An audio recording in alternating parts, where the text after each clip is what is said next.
Good afternoon students. आज हम पढ़ेंगे फोर्थ क्लास की हिंदी, उसका सेकंड चैप्टर। फर्स्ट चैप्टर आपको मैंने समझा दिया था, उसके क्वेश्चन आंसर भी आपको सेंड कर दिए थे, आपको CW कॉपी में कंप्लीट करना था। तो आज अपन पढ़ेंगे सेकंड चैप्टर। सेकंड चैप्टर का नाम है योग्य शिष्य। ये एक कहानी है शिष्य और गुरु की, है ना।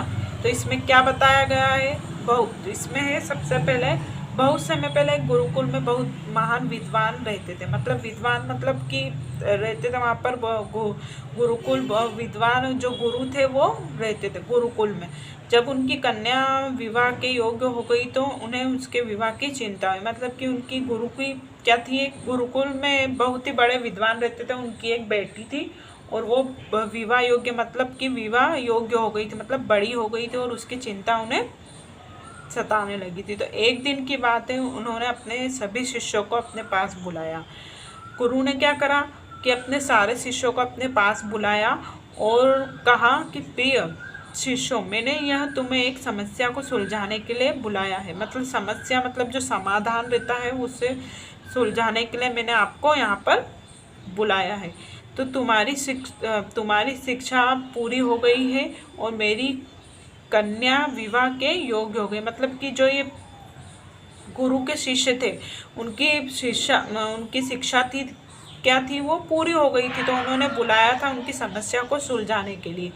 क्या थी उनकी समस्या? उनकी समस्या ये थी कि उनकी जो कन्या थी वो विवाह के योग्य हो गई थी, लेकिन मेरे पास उसके विवाह के लिए क्या है, कोई भी धन नहीं है। मतलब कि कुछ भी पैसे नहीं है उसके विवाह करने के लिए।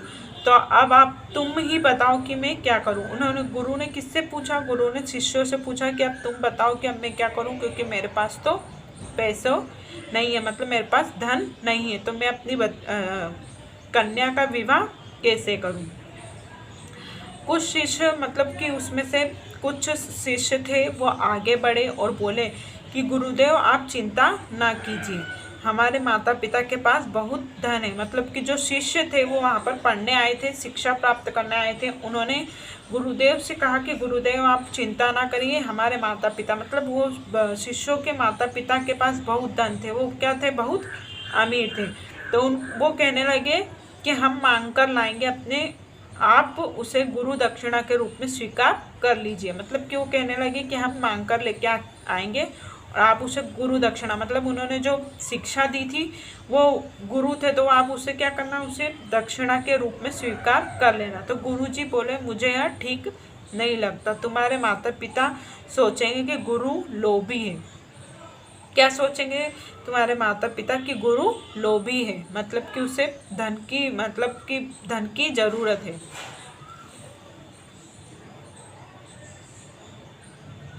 शिष्यों ने पूछा गुरुजी फिर आप बताएं कि हम क्या करें।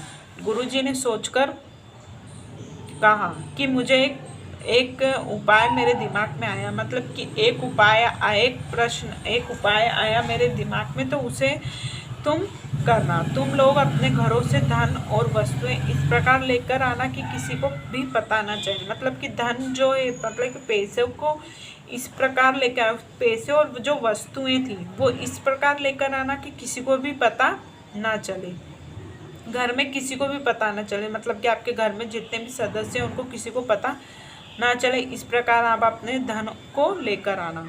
तो शिष्यों ने गुरुजी की बात स्वीकार कर ली। दूसरे ही दिन आज्ञाकारी शिष्य अपने अपने घर से धन और वस्तुएं लाने लगे। उसने जो आज्ञाकारी शिष्य थे वो उन्होंने क्या करा, अपने घरों से धन और जो गुरु ने धन और वस्तुएं लाने को कहा था वो लेकर आए और कुछ समय के बाद विवाह के लिए उचित सामग्री जमा हो गई।